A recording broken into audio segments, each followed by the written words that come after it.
Kia ora. My name is AlisonTalmage. I am a music therapist and doctoral student at the University of Auckland, New Zealand. I'm going to talk about my work and research with the Celebration Choir. The choir was established in 2009 by the University of Auckland Centre for Brain Research. Members are adults living with a neurological condition such as stroke, Parkinson's disease, dementia or brain injury that has affected their communication, as well as partners, carers and volunteers. The Centre for Brain Research is an interdisciplinary network of researchers, clinicians and community groups, founded by distinguished Professor Sir Richard Fall, a neuroscientist and champion of the choir. The Centre encourages collaboration and working together to improve lives. Choir members with different neurological diagnoses have different problems with communication. However, unlike many singing groups internationally that focus on people with a specific diagnosis, the Celebration Choir brings people together in a supportive environment with a shared focus on singing. It's been 5 years since I had a stroke, and all the things I couldn't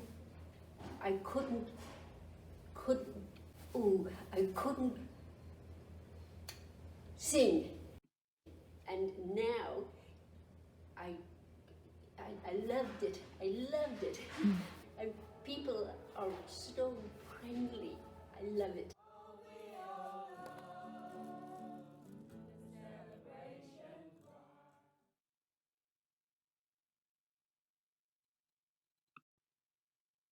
The choir program draws on multidisciplinary research and practice. Singing is an intrinsically enjoyable activity for our members and reduces social isolation.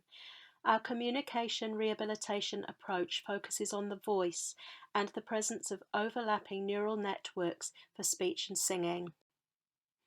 University of Auckland researchers have investigated several aspects of this work.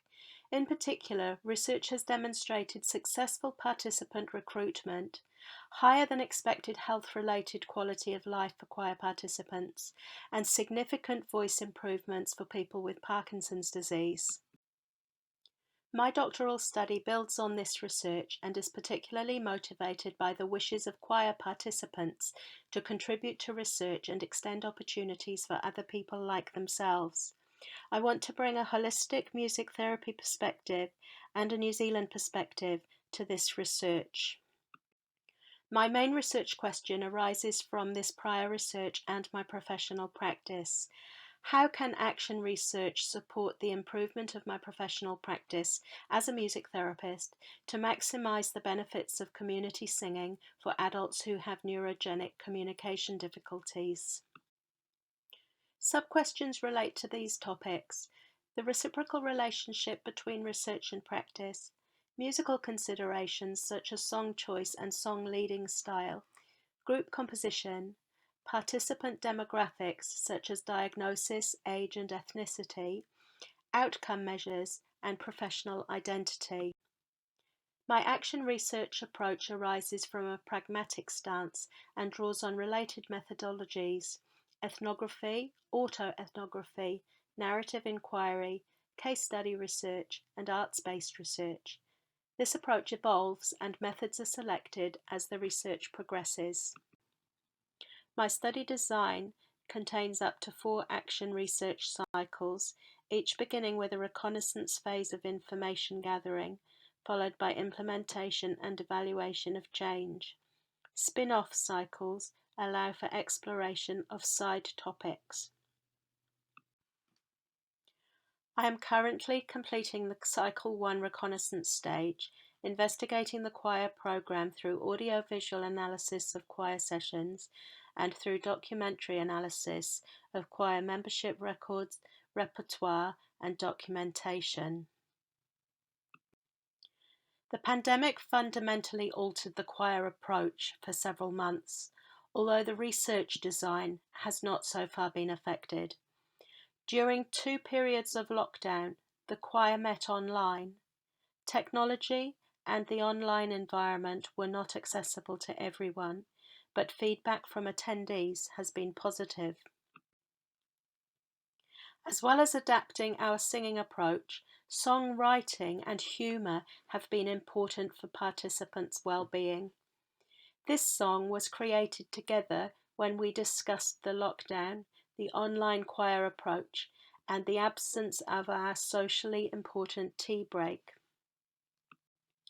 And this parody song was initiated by a choir member and based on a familiar choir song, Our Poor Bird. Here, birds and birdsong represented separation from the outside world during lockdown, but our continued connection through singing. An unexpected creative collaboration emerged from the lockdown. Jazz musician Ben Fernandez was our guest in an online choir session. He later composed a song for the choir, which we recently recorded. This future-focused project motivated people to sing at home and has expanded our horizons.